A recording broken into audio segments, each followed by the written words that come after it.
ترقی کر گیا ہے وہ اس حدیث کی مخالف بات کر رہے ہیں. آخری زمانے میں پہلے تنزل ہونا ہے اس کا ذکر ہے, بعد میں ترقی کے دور کا ذکر آتا ہے.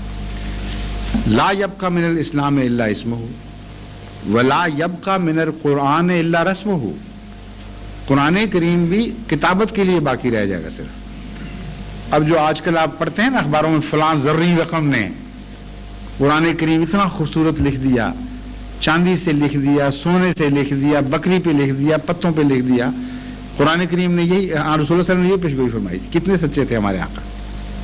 1400 سال پہلے گویا دیکھ رہے تھے کہ قرآن سے یہ کھیل کھیلے جائیں گے. قرآن تو ہے دلوں میں رقم ہونے کے لیے, لوح قلب پر منقش ہونے کے لیے, خون میں دوڑنے کے لیے, مسلمان کی ذات میں ظاہر ہونے کے لیے. اس کی بجائے بس نقش و نگار اور خوبصورت لائبریریوں کی سجاوٹ کے لیے قرآن رہ جائے گا. فرمایا لا یبقى من القرآن الا رسمہ, رسم کے لیے ہوگا.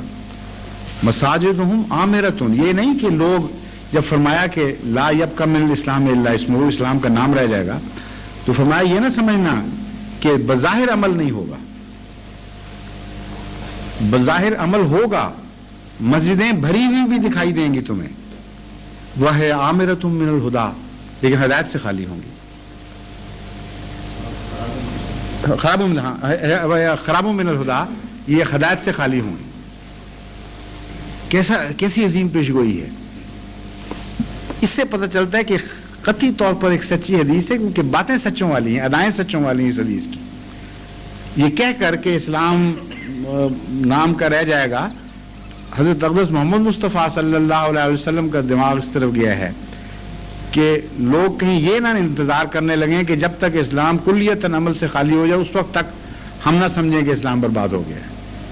فرمایا نہیں, مساجدہم عامرۃ وہی خراب من الہدیٰ, ہدایت سے خالی ہوں گی. اس وقت کیا ہونا چاہیے؟ علماء بچائیں گے, ان کا کام ہے نا. پہلے وہ کہتے ہیں ہم محافظ ہیں, ہم رسول اللہ علیہ وسلم کی عزت کے, ناموس کے, اسلام کے محافظ, ہماری عزت کرو, ہم انبیاء کے وارث ہیں. اس لیے پہلے دماغ میں خیال جاتا ہے کہ علماء بچائیں گے. اگلا ٹکڑا سنیں, علماؤہم شر من تحت عظیم السماء. اس زمانے کے علماء آسمان کے نیچے بدترین مخلوق ہوں گے. کوئی احمدی اس کا 10واں حصہ بھی علماء کے متعلق کہہ دے تو قتل و غارت ہو جائے. معصوموں کا بھی جنہوں نے نام بھی کہا ہو نا, ان کو بھی برباد ہیں یہ لوگ. اب ان کا ہاتھ جا سکتا ہے اوپر تک. رسول اللہ علیہ وسلم کی قدموں کی خاک پہ بھی ہاتھ پڑتا تو ہاتھ معزز ہو جاتا. یہاں کہاں ہاتھ ڈال سکتے رسول اللہ علیہ وسلم پر؟ ظلم کے ساتھ تو سوال ہی نہیں پیدا ہوتا. اب ان سے پوچھیں کہ یہ حدیث سچے کی تھی یا جھوٹے کی تھی. نعوذ باللہ من ذالک. یہ بات کہنے والا تمہارے متعلق, اور یہ زمانہ آ گیا کہ نہیں آیا؟ دو ٹوک سوال ہے, پھر آپ کو پتا چل جائے گا کہ آپ کی نجات کس سے وابستہ ہے.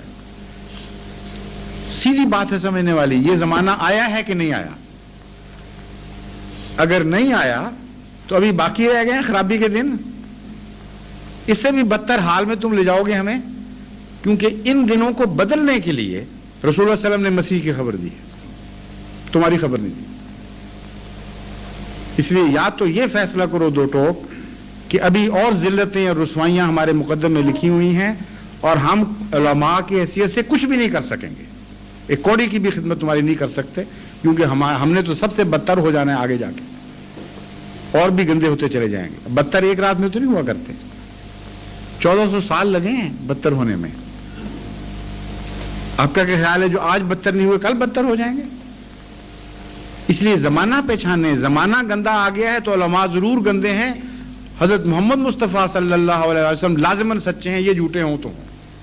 1 کروڑ علماء کو بھی جھوٹا سمجھنا میں کوئی گناہ نہیں.